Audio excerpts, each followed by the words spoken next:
रास चली मिली सजनी। बाजत मृदु मृदंग नाचत सब सुधंग, तेना श्रवण सुन्यो बिनु भजनी। हित हरिवंश प्रभु राधिकार वन मोको, भावे माई जगत भगत भजनी। परम कृपालवे श्री सद्गुरु भगवते नमो नमः।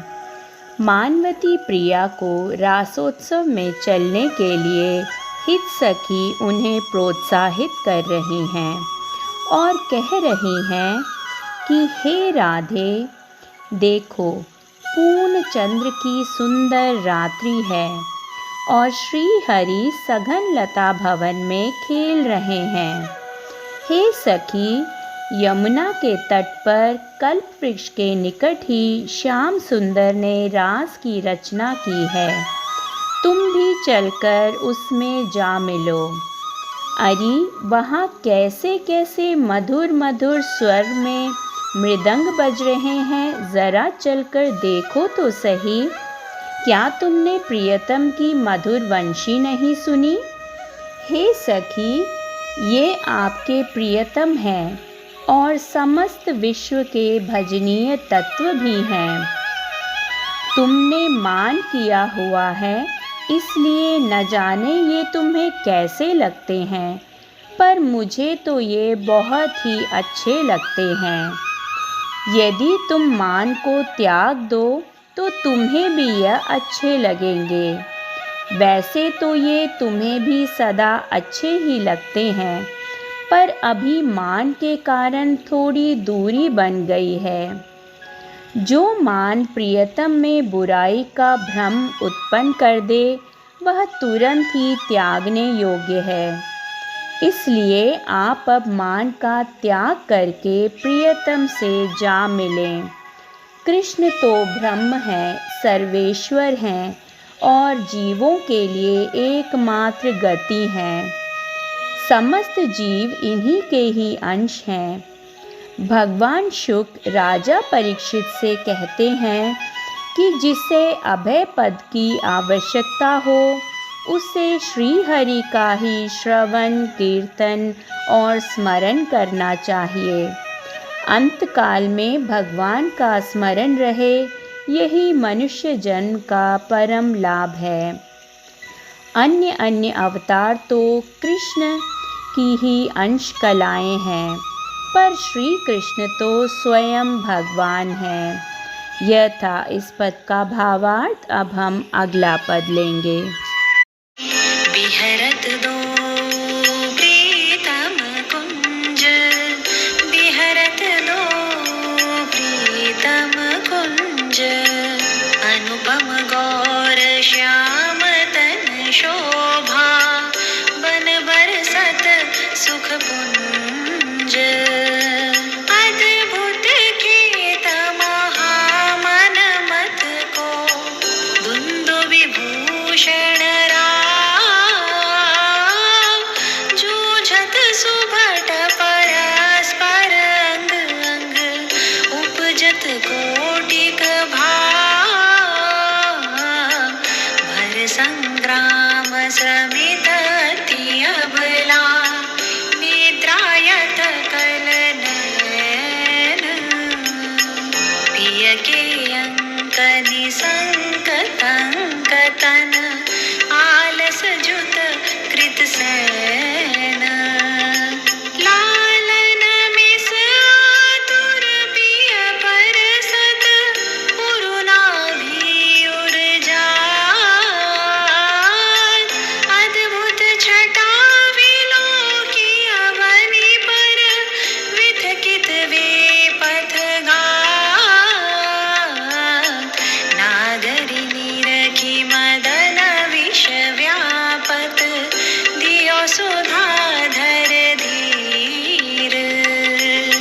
सत्वर उठे महामधु पीवत, मिलत मीन मिवनीर।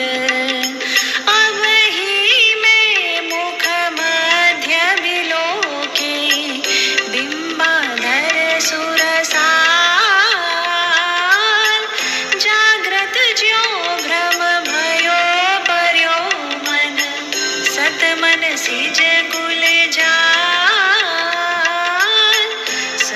त्रिविधपि मय्यधरामृतमुपनय सुन्दरि सहज स्नेह तव पद पंकज को निज मंदिर पालय सखी मम देह प्रिया कहत कहूँ कहाहू ते पिय नवनी कुंज वरराज सुंदर वचन रचन कत वितरत रति लंपट बिनु इतनो श्रवण सुनत मानिनी मुख अंतर रयो न धीर मति कातर विरहज दुख व्यापत बहुतर श्वास समीर जय श्री हित हरिवंश भूषण आकर्षे ले राखे उर्माज मिथुन मिलत जो कछुक सुख उपज्यो त्रुटि लवमिव भई साज। इस पद में श्री कृष्ण की प्रेमाधीनता का वर्णन आया है और श्री राधा की गंभीरता, कोमलता, उदारता आदि गुणों पर भी प्रकाश किया गया है।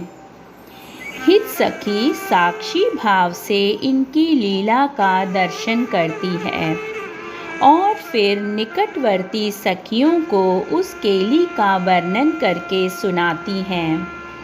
युगलवर आज कुंज में विहार कर रहे हैं। दोनों की देह कांति गौर और श्याम वर्ण की है। समस्त वन में आज सुख की वर्षा हो रही है।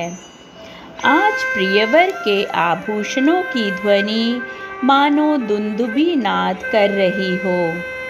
प्रिया की सुंदर आँखें नींद से भरी हुई हैं। तब वे निसंकोच भाव से प्रियतम की गोद में ही सो जाती हैं। तब प्रियतम दुलार करने के बहाने प्रिया को स्पर्श करने लग जाते हैं। तब प्रिया के अंगों की छवि को देखकर प्रियतम मूर्छित होकर गिर पड़ते हैं। लालजू को गिरा हुआ देख लाडो ने तुरंत ही उठकर उन्हें संभाल लिया। प्रिया का स्पर्श पाते ही प्रियतम को ऐसा लगा जैसे मीन को पानी मिल गया हो। तब अर्धचेतन अवस्था में इन्हें भ्रम होता है कि मैं अपनी प्रिया के आलिंगन से वंचित हूँ।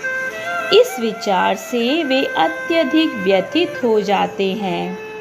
तब दीन बनकर वे प्रिया से बोले, हे सुंदरी, केवल एक बार आप मुझे अपने अधरामृत का दान करें। आप कृपापूर्वक मेरा पालन कीजिए। प्रियतम के वचनों को सुनकर प्रियाजू ने कहा, हे प्यारे, जब मैंने अधरामृत का दान किया था तब तुम कहाँ थे और अब व्यर्थी चाटुकारी वचनों का विस्तार कर रहे हो। प्रिया के मुख से इन वचनों को सुनकर प्रियतम के हृदय में फिर धैर्य टिक नहीं पाया। तब उन्हें विरह जनित दुख व्याप्त हो गया और वे लंबी लंबी सांसें भरने लगे। तब लालजू की ऐसी प्रेम विवल दशा को देखकर प्रिया ने अपनी भुजाओं को फैलाते हुए उन्हें हृदय से लगा लिया। उस समय के आनंद का वर्णन नहीं किया जा सकता, केवल अनुमान ही लगाया जा सकता है। तब संध्या कब बीत गई और कब दूसरे दिन की संध्या भी हो गई, इसका पता भी न चला। यह रस सखियों और रसिकों के प्राण के समान है। श्री हित वृंदावन दास जी कहते हैं कि इस रस को हृदय में गोप्य ही बनाकर रखना चाहिए। यह था इस पद का सुंदर सा भावार्थ। अगले पद के साथ जल्द ही मिलेंगे। जय श्री राधे।